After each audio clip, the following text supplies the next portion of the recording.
Assalamualaikum warahmatullahi wabarakatuh. Alhamdulillah, memanjatkan syukur kepada Allah SWT dengan limpah izinnya. Pada hari ini Allah izinkan pertemuan kita pada hari yang mubarak Sayyidul Ayyam, hari ini 28 Muharram 1444 Hijriah, persebaan hari ini 26 Ogos 2022, dalam perkongsian tazkirah bagaimana pengertian dalam pada makna dan istilah. Apa pengertian hijrah? Memang ramai sudah mengatakan tentang hijrah. Hijrah makna pada istilah, pada lughah, perubahan. Pada bahasa, hijrah itu perubahan atau berpindah daripada satu tempat kepada satu tempat, sebagaimana mengikut sejarah baginda Rasulullah SAW. Baginda daripada kota Mekah Al-Munawwarah berhijrah kerana Allah Ta'ala. Hijrah yang pertama, baginda pergi ke Kufah, tetapi disebabkan gangguan dan kalangan orang-orang yang tidak suka dengan perjuangan baginda Rasulullah SAW, baginda balik lagi ke Mekah, disambut oleh para sahabat dan disembunyikan baginda dari selamatan orang Quraisy musyrikin ketika itu. Memang mengamuk, tidak suka cara perjuangan baginda Rasulullah SAW kepada kebenaran, kerana mereka hanyut dengan kejahilan. Sebab itu bila kita baca dalam surah Jumaat, nyatakan baginda adalah seorang insan yang telah dipilih oleh Allah SWT. Asalnya baginda memang dipilih daripada kalangan yang bersih, dan baginda ini ummi rasul. Ummi, mana ummi? Baginda ini tak boleh membaca, tak boleh menulis. Tetapi kenapa? Hikmah Allah pilih baginda Rasulullah SAW. Biasanya dunia mutaakhir ini yang pilih orang cerdik, ya tak? Orang yang pandai menulis, pandai komputer, pandai segala internet. Oh, dunia mutaakhir ini, oh itu boleh, itu boleh jadi pemimpin. Wah, dunia mutaakhir. Tetapi Allah memilih baginda Rasulullah SAW bukan berpandukan kecerdikan keturunan, adalah baginda dipilih daripada nasab yang terbaik. Sebab baginda ini daripada keturunan Bani Hasim, nasab, dan baginda terpilih daripada 10 anak Abdul Muttalib yang telah diuji, kerana Abdul Muttalib ini telah bernazar, seandainya Allah SWT mengizinkan bagiku mendapat 10 jejaka, 10 jejaka, maka seorang daripadanya akan dikorbankan. Lalu Allah SWT mengkabulkan. Bila mengkabulkan, daripada anaknya 10 orang itu diundi, ya, kata ketua kabilah, kena undi, jangan mencabut-cabut je. Oh dia, mana kau tak suka, maka diundi. Bila undi naik nama Abdullah bin Abdul Muttalib. Undi kedua juga nama Abdullah bin Abdul Muttalib. Undi ketiga begitu juga.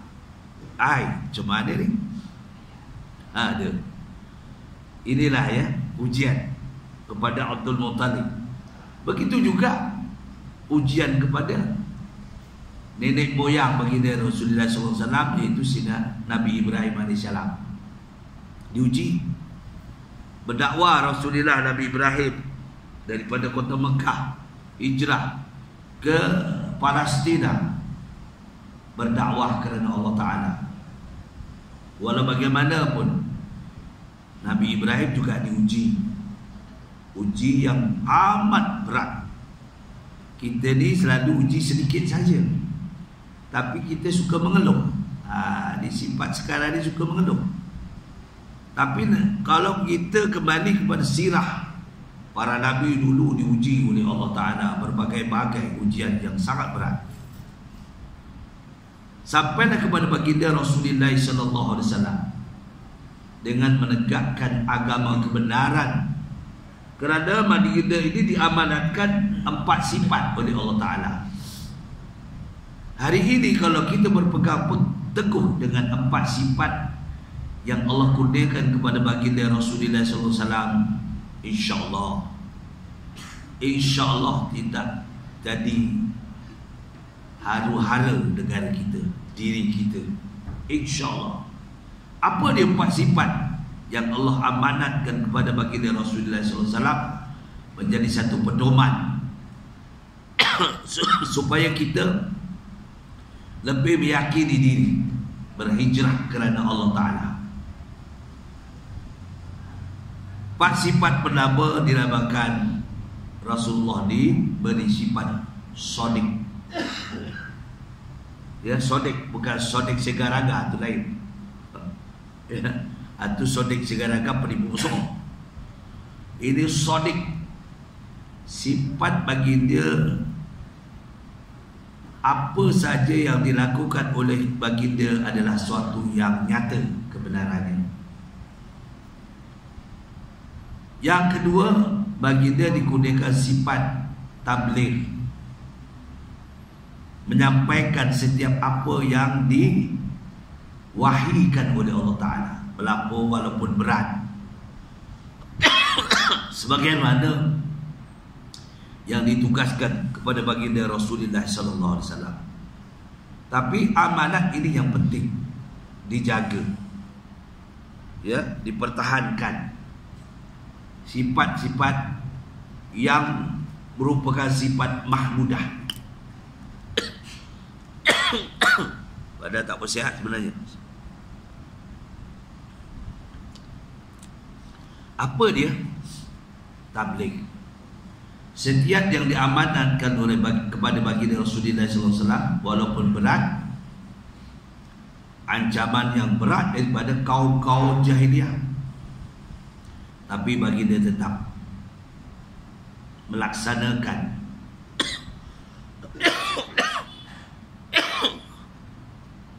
Yang ketiga, Allah kurniakan sifat amanah. Amanah inilah yang sangat penting kita, satu pengajaran untuk bagi kita. Kerana amanah ini satu kerjaya yang mesti kita jaga. Amanah bertanggungjawab sebagai seorang bapa, amanah kepada nasab keturunannya,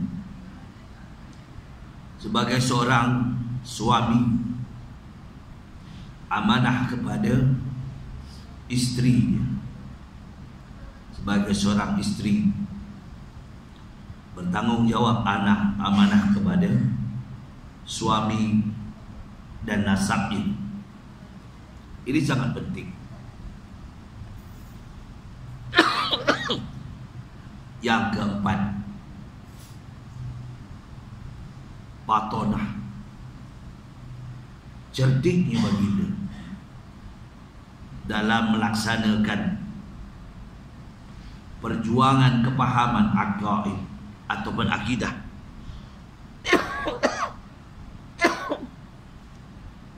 Daripada orang tak faham menjadi orang faham, daripada orang jahil bodoh berdengung tentang aqaid. Sebab di zaman itu, di zaman kezaliman,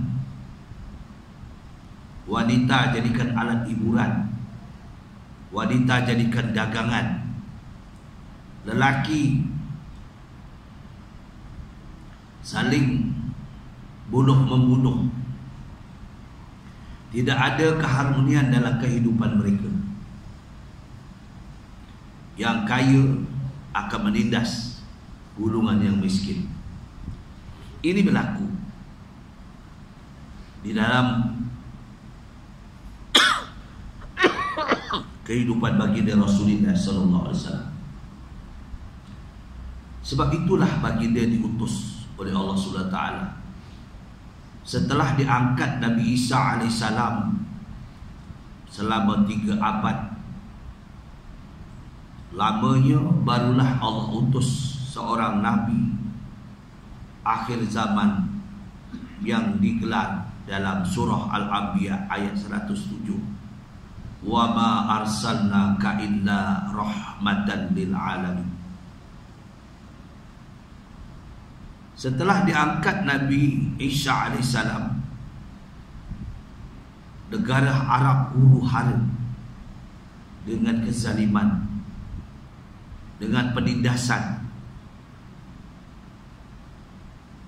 Apabila datangnya seorang Nabi ataupun Rasul yang asalnya memang para sahabat, yang asalnya memang saudara mereka, keturunan mereka tidak mengenal Rasulullah SAW, ini boleh membaca, boleh menulis. Sebab itu dikatakan ummiyi, tidak boleh membaca, tidak menulis. Apakah hikmah kebijaksanaan Allah Subhanahu wa taala kenapa melantik dari kalangan seorang insan yang mulia tapi tak boleh baca, tak boleh menulis? Semuanya ada hikmah Allah Taala. Andainya baginda boleh membaca dan menulis, tentu tuduhan amat dahsyat. Al-Quran bila diturunkan kepada baginda, nescaya masyarakat jahiliyah akan menuduh ini rekaan Muhammad. Kerana Muhammad pandai menulis, Muhammad pandai membaca. Sebab itu Allah ummikan Muhammad Rasulullah itu dengan tidak boleh membaca. Bukan makna jahil, tapi tak boleh membaca, tak boleh menulis. Allazina atainahumul kitaba ya'rifunahu kama ya'rifuna abna'ahum. Mereka kenal Muhammad seperti anak mereka sendiri. Mereka kenal kedudukan Muhammad. Memang tak boleh baca, tak boleh menulis, tapi Muhammad itu shadiq, sifatnya benar, cakapnya lurus. Apa yang sampai dan saudara mara tok yang mereka pun kenal. Kaum jahiliyah, kerabat-kerabat, adik-beradik bapa Rasulullah, Abu Jahal, Abu Lahab, banyak lagi abu-abu. Kenal Muhammad ini, memang tak boleh baca, tak boleh tulis.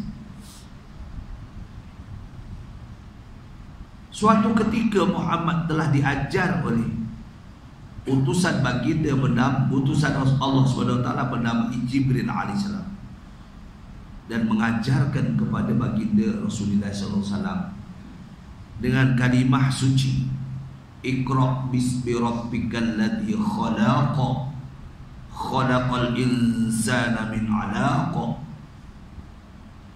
Iqra wa rabbukal akramul ladzi 'allama bil qalam, 'allamal insana ma lam ya'lam.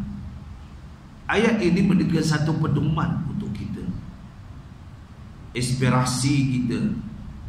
Kenapa Rasulullah asalnya ummi boleh membaca Al-Quran, ya? Dan setiap ayat yang sampai kepada baginda, terus Rasulullah tangkap, masuk kepada ingatan yang kuat baginda sampai kewafatan baginda. Allah Rabbi, hebatnya. Hari ini kita tengok orang masuk tahfiz Quran, belum tentu kalau tak diulang-ulang, Tapi baginda Rasulullah sallallahu alaihi wasallam bila terima ayat daripada Allah SWT, terus masuk dalam ingatan sampai wafat baginda. 30 juz Al-Quran. Cuba bayangkan.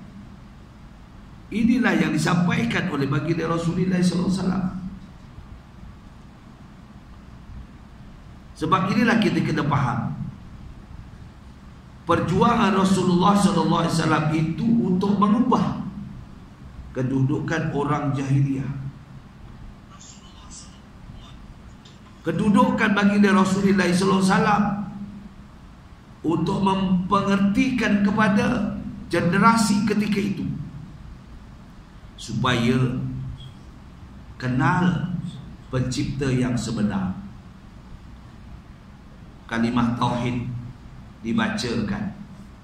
Qul huwallahu ahad. Katakanlah wahai Muhammad, Allah tu tak ada dua. Allahus samad. Allah tempat kita mengadu berbagai-bagai permasalahan kita. Lam yalid wa lam yulad. Allah Subhanahu wa taala tidak ada keturunan. Allah Subhanahu wa taala bukan benda yang baru. Wa lam yakul lahu kufuwan ahad. Tidak boleh kita menyamakan benda-benda yang lain itu makhluk kejadian seperti Allah Subhanahu wa taala.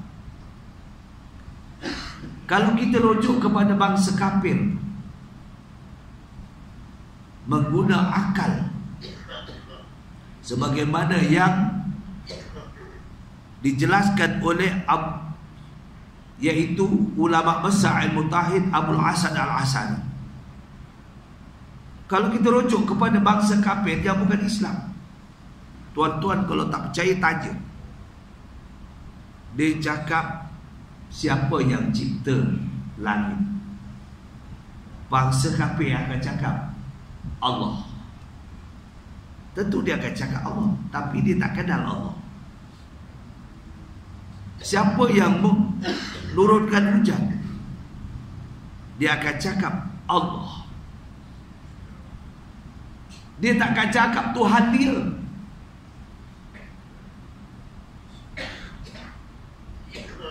Dia tak akan cakap. Dia hanya kata Allah. Siapakah yang buat laut yang seluas lautan Cina, lautan Hindi, lautan Pasifik? Dia akan cakap Allah. Tapi dia tak kenal Allah. Ini yang baginda Rasulullah sallallahu alaihi wasallam diwujudkan sebagai wa ma arsalnaka illa rahmatan lil alamin. Supaya baginda itu memberi kepahaman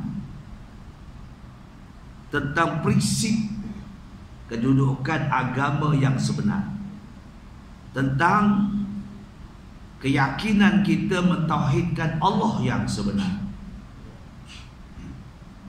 Apabila kita tak faham, maka kita kurang ambil keyakinan kita kepada pencipta yang sebenar.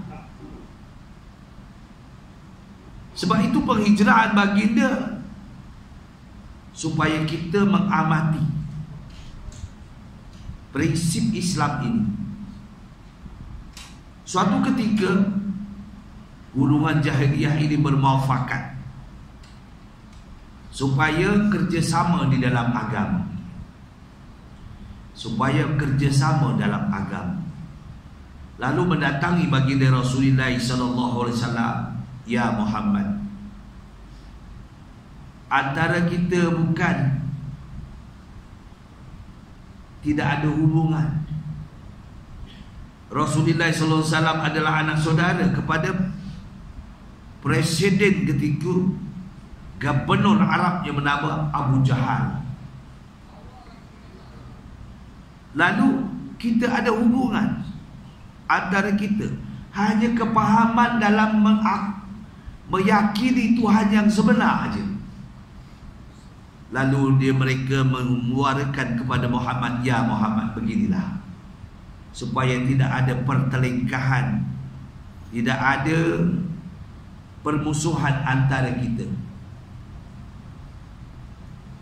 Dia mencadangkan kami dan nenek moyang kami tetap menyembah kepada Tuhan yang kami sembah dan nenek moyang kami sembah. Manakala apa yang kamu bawa hari ini adalah kepahaman bagi kami, adalah pemahaman yang jauh dalam pemikiran kami. Jadi kita buat gini, hari ini kami akan ikut kamu di mana cara peribadatan kamu. Kami akan ikut. Dan nanti suatu masa kamu juga ikut kepada cara peribadatan kami. Dengan tegas Allah memerintahkan malaikat Jibril alaihissalam mendatangi baginda Rasulullah sallallahu alaihi wasallam, menyatakan ayat Qul ya ayyuhal kafir. Itu menunjukkan fi'il amar tapi tegas. Katakanlah Muhammad kepada orang-orang kafir, la a'budu ma ta'budun. Terdapat la nabi, la a'budu ma ta'budun. Tidak sekali-kali kami akan turut cara penyembahan kamu. Wala ana 'abidum ma 'abadtum. Dan kami tidak akan turut, dan kamu juga tidak akan layak untuk bersama dengan kami. Wala ana 'abidum ma 'abadtum wala antum 'abiduna ma 'abud. Dan kamu juga tidak boleh bersama kami. Cara penyembahan kami adalah kepada Allah. Lakum dinukum waliyadin. Agamamu tetap dengan cara kamu, kami tetap dengan cara kami. Kami tidak akan setongkol cara kamu. Tegas bagi Rasulullah sallallahu alaihi wasallam. Maka di kalangan orang-orang kafir musyrikin Quraisy ini balik dengan kehampaan. Dan satu malam itu mereka bermuzakarah bagaimana cara. Maka datanglah iblis yang menyerupa seperti mereka. Apa kata iblis? Hai kaum Quraisy semua, kan kamu ada pemuda-pemuda yang kuat-kuat, yang berani. Apa salahnya kamu kepung tempat tinggal Muhammad itu dan tangkap bunuh dia? Tengok zalimnya orang-orang kafir Quraisy. Lalu baginda mendapat wahyi daripada Allah Ta'ala supaya berhijrah. Itulah mula peristiwa hijrah yang sebenar. Baginda kena pergi. Ini hakikat hijrah. Lalu baginda pada malam itu ditemani oleh Sayyidina Ali karramallahu wajhah supaya keluar daripada kota Mekah. Lalu baginda berpakat dengan Abu Bakar Siddiq, Umar Ibn Khattab pergi ke Taif. Rupanya di Taif kalangan-kalangan orang kafir musyrikin ini sudah menghasut orang-orang Taif. Bila dihasut orang-orang Taif ini, masing-masing menunggu di atas bukit yang tinggi, mencederakan baginda Rasulullah sallallahu alaihi wasallam, menghalang kedatangan baginda. Begitu zalim keadaan mereka dengan perjuangan Islam ini. Tengok, cuba bayangkan.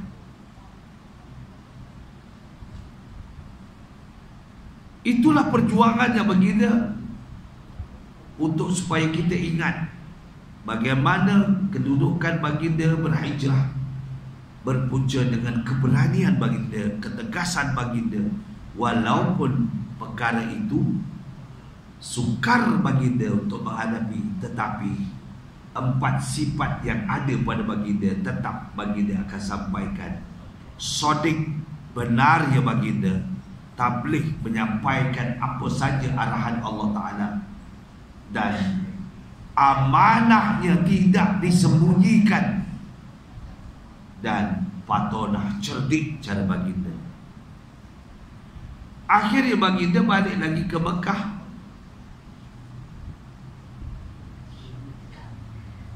menunggu masa untuk berhijrah ke Madinatul Munawwarah. Itu asal cerita.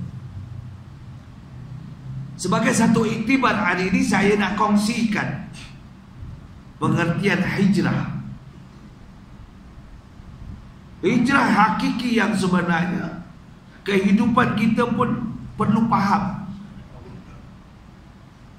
Kita dulu, semua insan yang ada kat dunia, semua makhluk yang ada di dunia ini mempunyai roh. Semua mempunyai roh. Kalangan manusia, kalangan haiwan, kalangan cucuk tanam, semua mempunyai roh. Roh ini ialah penyawaan. Bila roh ini boleh keluar masuk daripada tubuh badan kita. Sebab itu mula-mula kita ini belum dijadikan, roh sudah ada. Dia duduk di alam roh. Termasuk saya, tuan-tuan semua, termasuk semua yang ada di alam dunia ini, ada mempunyai alam yang untuk penempatan roh. Apabila jadi ya makhluk, sama pada manusia, haiwan, segala kejadian yang ada kat dunia ini, apabila sampai usianya manusia ini 6 bulan 10 hari, baru Allah utuskan roh tu dipinjamkan kepada tubuh si bulan. Maknanya roh itu tidak kekal pada kita. Roh itu dipinjamkan oleh Allah untuk kita mentaatinya. Sebab itu ayat kata, wa ma khalaqul jinna wal insa illa liya'budun. Allah berkata, kami tidak akan jadikan jin atau manusia kecuali 2 perkara: menyembah kami. Itu saja motif. Bukan kita duduk kat dunia ini untuk selamanya, tidak. Penghijrahan juga dinamakan hakiki, daripada roh, alam roh ke alam rahim. Setelah 6 bulan 10 hari dia akan masuk ke alam rahim ibu. Tak kira lah siapa. Kemudian daripada alam rahim cukup usia, ada yang 7 bulan, ada yang 8 bulan, ada 9 bulan. Tak sama kita keluar daripada alam rahim. Itu anugerah Allah Subhanahu Wa Taala. Keluar kita dari alam rahim, dinamakan alam dunia sekarang ini. Maknanya kita ni hijrah juga. Roh kita hijrah juga. Dan satu masa kita juga akan hijrah. Di alam dunia kita akan masuk ke alam barzah setelah roh keluar daripada badan kita. Bila kita masuk alam barzah, kita mesti perlu kepada begalan-begalan. Sebab itu Rasulullah SAW mengatakan, ad-dunya mazra'atul akhirah. Dunia ini sementara untuk mencari bekal alam akhirat. Kadang-kadang kita lupa, apabila kita duduk alam dunia, kita seronok dengan nikmat dunia. Kita lupa hakikat satu masa roh kita akan keluar daripada badan kita. Kita akan masuk ke alam yang lain, dinamakan alam barzah. Pasti ramai sahabat kita dah masuk alam barzah, hanya giliran kita belum tentu. Saya dulu ke, Tuan Imam dulu ke? Kata Tuan Imam, saya muda daripada Ustaz, saya lambat lagi. Jangan. Ajar tak tentu. Ya. Sebab itulah kita kena faham. Dalam kehidupan kita, kita sentiasa diulang-ulangi oleh malaikat yang akan datang tiap hari 70 kali tengok kita. Saya di tengah-tengah demam ni, oh, okey ke kata? Kalau tak okey, kita cabut dia. Tengok, 70 kali malaikat Israel akan tengok kita, jenguk kita, tuan-tuan. Tapi dia taklah bagi salam, Assalamualaikum, sihat ke? Tak ada. Kalau bagi salam, alamat semua penuh surau masjid. Orang takkan nyembang berjam-jam buang masa. Ya. Sebab dia tahu ad-dunya mazra'atul akhirah. Dunia cari bekal akhirat. Bagaimana pengertian kita? Keyakinan kita. Sebab itu untungnya Allah jadikan sebagai insan. Allah nyatakan dalam surah Imran ayat 110, kuntum khaira ummatin ukhrijat linnas. Manusia adalah kejadian pengeluaran produk yang paling baik. Ta'muruna bil ma'ruf, manusia mengajak kepada kebajikan. Wa tanhauna 'anil munkar, mencegah kemungkaran. Wa tu'minuna billah, manusia. Takkan kambing datang ni, sembayanglah kamu. Tak ada. Takkan. Walaupun ada binatang boleh bercakap, tapi takkan sampai seperti manusia. Ini fadilat kelebihan manusia. Sebab itu Allah pilih Muhammad ini yang beri gelaran Habibullah, tetapi tetap baginda berdoa, ya, tetap baginda beribadah, munajat kepada Allah. Bila tanya oleh anak-anak, wahai ayahda seorang Rasul, Habibullah, kekasih Allah dan maksum, jawab Rasulullah, abdan syakura, aku nak jadi hamba bersyukur. Maka kita sama-sama bersyukur. Masa pun dah cukup, syukurlah dapat oleh hari ini makanan rohani yang kita boleh sampaikan bersama, yang baik semua daripada Allah Ta'ala. Mana kekurangan saya memohon maghfirah Allah Ta'ala. Aku ni qulu hadza astaghfirullah wa lakum wa bila taufiq wal hidayah. Wassalamualaikum warahmatullahi wabarakatuh.